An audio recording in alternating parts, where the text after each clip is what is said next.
ಇನ್ನು pen drive viral ಪ್ರಕರಣದ ತನಿಖೆ ಚುರುಕುಗೊಂಡಿರತಕ್ಕಂಥ ಮಾಹಿತಿಗಳು ಬರ್ತಾ ಇದ್ದಾವೆ. ಪೆನ್ ಡ್ರೈವ್ ವೈರಲ್ ಪ್ರಕರಣ ತನಿಖೆ ಚುರುಕಾಗಿದೆ. ಸಂಸದ ಪ್ರಜ್ವಲ್ ರೇವಣ್ಣ ಬಗ್ಗೆ ಇನ್ನೂ ಸುಳಿವು ಸಿಕ್ಕಿಲ್ಲ. ಈ ಕಾರಣದಿಂದಾಗಿ ರೆಡ್ ಕಾರ್ನರ್ ನೋಟಿಸ್ ಜಾರಿಗೆ ಎಸ್ಐಟಿ ಸಿದ್ಧತೆಯನ್ನ ಮಾಡಿಕೊಳ್ತಾ ಇದೆ. ಬ್ಲೂ ಕಾರ್ನರ್ ನೋಟಿಸ್ ಅನ್ನ ಕೊಟ್ಟಿತ್ತು, ಈಗ ರೆಡ್ ಕಾರ್ನರ್ ನೋಟಿಸ್ ಅನ್ನ ಕೊಡುವಂತ ಪ್ರಯತ್ನ. ಕುಟುಂಬಸ್ಥರು ಸ್ನೇಹಿತರ ಸಂಪರ್ಕದಲ್ಲೂ ಇಲ್ವಂತೆ ಪ್ರಜ್ವಲ್ ರೇವಣ್ಣ. ಈಗಾಗಲೇ ಲುಕೌಟ್ ನೋಟಿಸ್ ಅನ್ನ ಕೊಡಲಾಗಿದೆ, ಬ್ಲೂ ಕಾರ್ನರ್ ನೋಟಿಸ್ ಅನ್ನ ಕೊಡಲಾಗಿದೆ. 196 ದೇಶಗಳಲ್ಲಿ ಪ್ರಜ್ವಲ್ಗಾಗಿ ಶೋಧ ಕಾರ್ಯವನ್ನ ಕೂಡ ನಡೆಸಲಾಗ್ತಾ ಇದೆ ಅಂತಕ್ಕಂಥ ಮಾಹಿತಿ. ಸದ್ಯ ಈಗ ಬ್ಲೂ ಕಾರ್ನರ್ ನೋಟಿಸ್ ಅನ್ನ ಕೊಡಲಾಗಿತ್ತು. ಬ್ಲೂ ಕಾರ್ನರ್ ನೋಟಿಸ್ ಅಂದ್ರೆ ಏನು ಅಂದ್ರೆ, ಯಾವುದಾದ್ರೂ ಒಬ್ಬ ವ್ಯಕ್ತಿ ಬಗ್ಗೆ, ಆರೋಪಿ ಬಗ್ಗೆ ಬ್ಲೂ ಕಾರ್ನರ್ ನೋಟಿಸ್ ಜಾರಿಯಾದಾಗ ಇಲ್ಲಿ ನಮ್ಮ ರಾಜ್ಯ ಸರ್ಕಾರ ಸಿಬಿಐಗೆ ಮನವಿ ಮಾಡಿಕೊಂಡಿರುತ್ತೆ. CBI central bureau of investigation ಅವರು ಇಂಟರ್ಪೋಲ್ಗೆ ಮನವಿಯನ್ನ ಮಾಡ್ಕೊಂಡಿರ್ತಾರೆ. ಈ ಇಂಟರ್ನ್ಯಾಷನಲ್ ಪೊಲೀಸ್ ಏನಿದೆ ಅಥವಾ ಇಂಟರ್ಪೋಲ್ ಏನಿದೆ, ಅವರು ಬ್ಲೂ ಕಾರ್ನರ್ ನೋಟಿಸ್ ಅನ್ನ ಕೊಟ್ಟಾಗ ಯಾವುದೇ ದೇಶದ ಏರ್ಪೋರ್ಟ್ಗೆ ಆ ವ್ಯಕ್ತಿ ಬಂದಂತ ಸಂದರ್ಭದಲ್ಲಿ ಆತನನ್ನು ಅಲ್ಲೇ ವಶಕ್ಕೆ ಪಡೆದುಕೊಳ್ಳಲಾಗುತ್ತೆ. ಬಳಿಕ ಆತನ ಬಗ್ಗೆ ಆತನ ದೇಶ ಸಂಬಂಧಿಸಿದಂಥ ದೇಶಕ್ಕೆ ಮಾಹಿತಿಯನ್ನ ಕೊಡಲಾಗಿರುತ್ತೆ. ಅದು ಕೂಡ ಈಗ ವರ್ಕೌಟ್ ಆಗ್ತಿಲ್ಲ. ಹೀಗಾಗಿ ರೆಡ್ ಕಾರ್ನರ್ ನೋಟಿಸ್ ಅನ್ನ ಜಾರಿ ಮಾಡುವಂತಹ ಪ್ರಯತ್ನದಲ್ಲಿ ಈಗ ಎಸ್ಐಟಿ ಇದೆ ಅಂತಕ್ಕಂಥ ಮಾಹಿತಿ ಬರ್ತಾ ಇದೆ.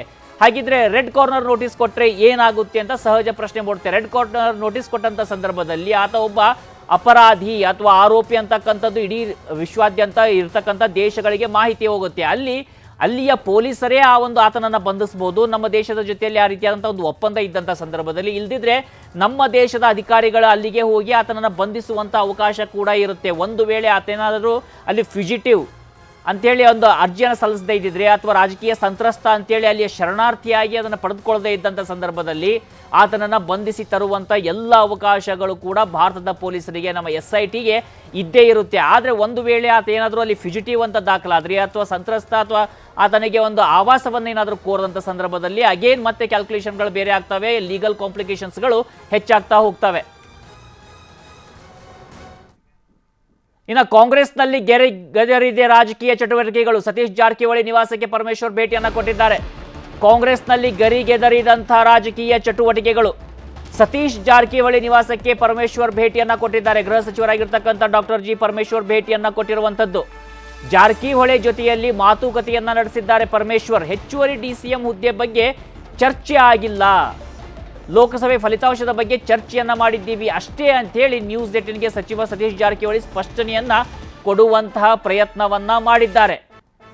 ಇನ್ನು ತಿಮಿಂಗಲ ಮಹಾನಾಯಕರ ಬಗ್ಗೆ ಮಾಹಿತಿಯನ್ನ ಕೊಡ್ಲಿ, ಮಾಜಿ ಸಿಎಂ ಎಚ್ಡಿಕೆಗೆ ಎಸ್ಐಟಿ ನೋಟಿಸ್ ಮಾಹಿತಿ ಕೊಡ್ಲಿ ಅಂತೇಳಿ ಸತೀಶ್ ಹೇಳಿರುವಂಥದ್ದು. ಎಸ್ಐಟಿ ಅವರು ಕ್ರಮವನ್ನು ತೆಗೆದುಕೊಳ್ತಾರೆ. ಯಾರಾದರೂ ಇಲ್ಲಿ ತಿಮಿಂಗಲನೋ ದೊಡ್ಡ ಫಿಶ್ ಅಂತ ಏನಾದರೂ ಇದ್ರೆ ಎಸ್ಐಟಿಗೆ ಅದರ ಮಾಹಿತಿಯನ್ನ ಕೊಡ್ಲಿ, ಅವರು ಕ್ರಮವನ್ನು ತೆಗೆದುಕೊಳ್ತಾರೆ ಅಂತೇಳಿ ಸತೀಶ್ ಈಗ ಹೇಳಿಕೆಯನ್ನ ಕೊಟ್ಟಿದ್ದಾರೆ.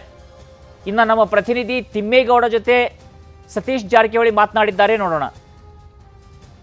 ಚುನಾವಣೆ ಬಳಿಕ ಕಾಂಗ್ರೆಸ್ನಲ್ಲಿ ರಾಜಕೀಯ ಚಟುವಟಿಕೆಗಳು ಗರಿಗೆದ್ದಿದ್ದಾವೆ. ಅದರಂತೆ ಇದೀಗ ಸಮಾನ ಮನಸ್ಕ ಸಚಿವರು ಕೂಡ ಸಭೆಯನ್ನ ನಡೆಸ್ತಾ ಇದ್ದಾರೆ. ಇವತ್ತು ಕೂಡ ಸಚಿವ ಡಾಕ್ಟರ್ ಜಿ ಪರಮೇಶ್ವರ್ ಮತ್ತೆ ಸತೀಶ್ ಜಾರಕಿಹೊಳಿ ಅವರು ಮಾತುಕತೆಯನ್ನ ನಡೆಸಿರ್ತಕ್ಕಂಥದ್ದು.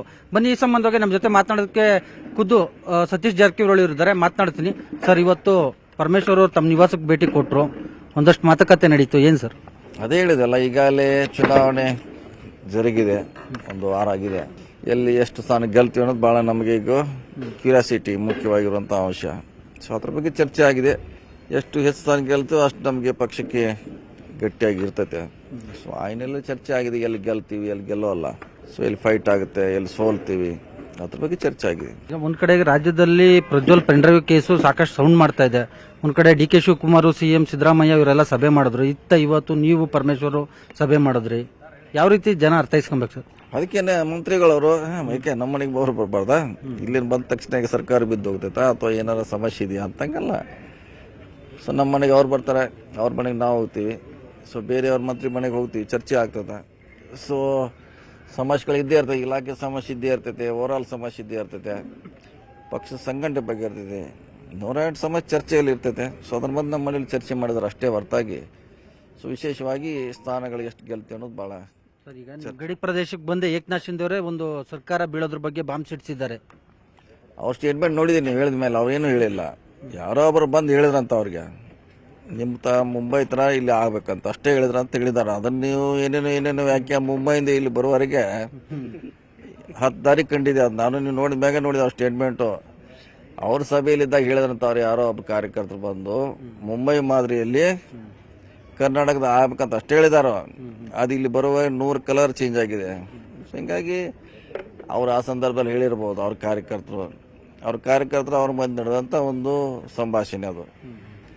ಅದನ್ನು ಹೊರತು ಸರ್ಕಾರ ಬೀಳುತ್ತೆ ಅಂತ ಅದಕ್ಕೆ ನಾವೆಲ್ಲರೂ ಸ್ಟೇಟ್ಮೆಂಟು ಗೊತ್ತಿಲ್ಲದೆ ನಾವು ಕೊಡೋದು ಹಾಗಾಗಬಾರ್ದು. ಅವ್ರು ಹೇಳಿದ್ದು ತಮ್ಮ ಕಾರ್ಯಕರ್ತನ ಮಧ್ಯ ಸಂಭಾವನೆ ಅದು ಅಷ್ಟೇ. ಸೊ ಸರ್ಕಾರ ಬೆಳೆಸ್ಬೇಕಂತ ಹೇಳಿಲ್ಲ, ಅವನು ಸಜೆಸ್ಟ್ ಮಾಡಿದಾನೆ ಅವ್ರಿಗೆ. ಸರ್ಕಾರ ಅಸ್ಥಿರಗಳ ಬಗ್ಗೆ ಯಾವುದೇ ರೀತಿಯಾದ ಆತಂಕ ಸರ್ಕಾರಕ್ಕಿಲ್ಲ. ಪ್ರಶ್ನೆ ಇಲ್ಲ, ಅದು ಯಾವಾಗ ಉದ್ಭವಿಸಲ್ಲ, ಪ್ರಶ್ನೆ ಇಲ್ಲ. ಸರ್ಕಾರ ಗಟ್ಟಿ ಆಗಿರ್ಬೇಕು ಅನ್ನೋದು ಎಲ್ಲರ ಆಸೆ ಇದೆ, ಮುಂದೆ ಬರಬೇಕನ್ನೋ ಆಸೆಯಲ್ಲಿ ಸರ್ಕಾರ ನಡೀತಾ ಇದೆ. ಸೊ ಅದು ವಾಪು ಅಷ್ಟೇ. ಹೆಚ್ಚುವರಿ DCM ಹುದ್ದೆ ಬಗ್ಗೆ ಲೋಕಸಭಾ ಚುನಾವಣೆ ಬಳಿಕ ಮಾತನಾಡೋಣ ಅಂತ ಹೇಳಿದ್ರಿ. ಇದೀಗ ಅದು ಪ್ರಸ್ತುತನ ಅಪ್ರಸ್ತುತನ ಸರ್? ಅದ್ರ ಬಗ್ಗೆ ಚರ್ಚೆನೇ ಇಲ್ಲ, ಅದರ ಅವಶ್ಯಕತೆ ಇಲ್ಲ ಈಗ. ಸರ್, ಈಗ ಕುಮಾರಸ್ವಾಮಿ ಒಂದು ಸ್ಟೇಟ್ಮೆಂಟ್ ಕೊಟ್ಟಿದ್ದಾರೆ ಸರ್, ಈ ಪೆನ್ಡ್ರೈವ್ ವಿಚಾರದಲ್ಲಿ ದೊಡ್ಡ ತಿಮಿಂಗಲ ಇದೆ ರಾಜ್ಯ ಸರ್ಕಾರದಲ್ಲಿ, ಆ ತಿಮಿಂಗಲ ಅರೆಸ್ಟ್ ಆಗಬೇಕು, ರಾಜ್ಯ ಸರ್ಕಾರದವರು ಕೂಡ ಇದ್ರ ಬಗ್ಗೆ ಚಿಂತೆ ನಡೆಸಬೇಕು, ಗಂಭೀರವಾಗಿ ಕ್ರಮ ಕೈಗೊಳ್ಳಬೇಕು. ಇನ್ವೆಸ್ಟಿಗೇಷನ್ ನಡೀತಾ ಇದೆ, ಅವ್ರು ಹೇಳಬೇಕಾಗ್ತದೆ. SIT ಮುಂದೆ ಹೇಳಿ ಹಿಂಗಿದೆ ಅಂತ ಅವ್ರು ತನಿಖೆ ಅದನ್ನು ಮಾಡ್ತಾರೆ. ಆರೋಪಂತಿ ಮಾಡ್ಲಿಕ್ಕೆ ಎಲ್ಲರಿಗೂ ಅಧಿಕಾರ ಇದೆ, ಅದೇ ಸಾಬೀತಾಗಬೇಕು, SIT ಮುಂದೆ ಸಾಬೀತಾಗಬೇಕು. ಸೊ ಇನ್ನು ನ್ಯಾಯಾಲಯದಲ್ಲಿದೆ, ಅವ್ರಿಗೆ ಏನಾದ್ರು ಸಮಸ್ಯೆ ನ್ಯಾಯಾಲಯದಲ್ಲಿ ಹೇಳ್ಬಹುದು. ಕಡೆಗೆ ಅವತ್ತು ಮಹಾನಾಯಕ ಅಂದಿದ್ರು ಸರ್, ಇವತ್ತು ತಿಮಿಂಗ್ಲ ಅಂದಿದ್ದಾರೆ. ಆ ತಿಮಿಂಗ್ಲ ಮಹಾನಾಯಕ ಯಾರು, ತಮ್ಗೆ ಏನಾದ್ರು ಮಾಹಿತಿ ಇದೆಯಾ ಸರ್? ನಮ್ಗೇನು ಗೊತ್ತಿಲ್ಲ ಅದು ಯಾರಂತ. ಅವ್ರು ಏನೇ ಇದ್ರೆ ಅಲ್ಲೇ ನ್ಯಾಯಾಲಯ ಇದೆ, SIT ಇದೆ, ಎರಡು ಕಡೆ ಅವರ ಸಮಸ್ಯೆಗಳನ್ನ ಪರಿಹಾರ ಕಂಡುಕೊಳ್ಬಹುದು.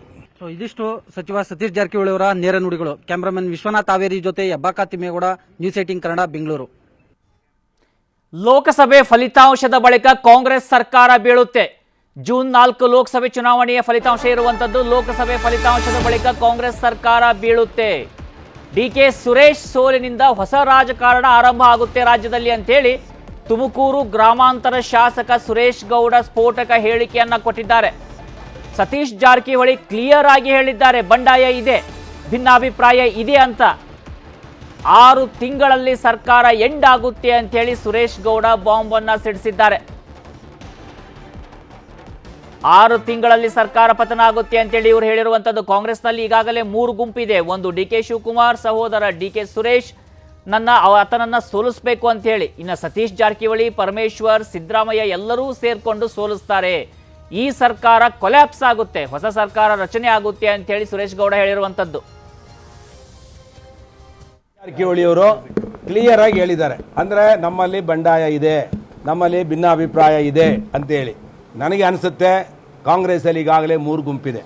ಕಾಂಗ್ರೆಸ್ಸಿನ DK ಶಿವಕುಮಾರ್ನ, DK ಸುರೇಶ್ ಅವ್ರನ್ನ ಸೋಲಿಸಬೇಕು ಅಂತೇಳಿ ಎಲ್ಲ ಸತೀಶ್ ಜಾರಕಿಹೊಳಿಯಿಂದ ಹಿಡಿದು, ಪರಮೇಶ್ವರಿಂದ ಹಿಡಿದು, ಸಿದ್ದರಾಮಯ್ಯನವರಿಂದ ಹಿಡಿದು ಎಲ್ಲರೂ ಸೇರಿ DK ಸುರೇಶ್ ಅವ್ರನ್ನ ಸೋಲಿಸ್ತಾರೆ. DK ಸುರೇಶ್ ಸೋಲಿನಿಂದ ಪ್ರಾರಂಭ ಆಗುವಂಥ ರಾಜಕಾರಣ ಕೊನೆ 6 ತಿಂಗಳಲ್ಲಿ ಎಂಡ್ ಆಗುತ್ತೆ. ಈ ಸರ್ಕಾರ ಕೊಲ್ಯಾಪ್ಸ್ ಆಗುತ್ತೆ, ಹೊಸ ಸರ್ಕಾರ ರಚನೆ ಆಗುತ್ತೆ. ನಿಮಗೆ ನೋಡ್ತಾ ಇರಿ, ಕಾದ್ ನೋಡ್ರಿ ಅಷ್ಟೇ. ಇಲ್ಲಿಂದ ಪ್ರಾರಂಭ ಆಗುತ್ತೆ. DK ಸುರೇಶ್ ಅವರ ಸೋಲಿನಿಂದ, ಏನು ಬೆಂಗಳೂರು ಗ್ರಾಮಾಂತರದ ಸೋಲಿನಿಂದ ಬಂಡಾಯದ ಜೋರು ಪ್ರಾರಂಭ ಆಗುತ್ತೆ. 6 ತಿಂಗಳಲ್ಲಿ ಸರ್ಕಾರ ಪತನ ಆಗುತ್ತೆ. ಕನ್ನಡಿಗರ ನೆಚ್ಚಿನ ನ್ಯೂಸ್ 18 ಕನ್ನಡ ಈಗ ವಾಟ್ಸ್ಆಪ್ನಲ್ಲೂ ಲಭ್ಯ.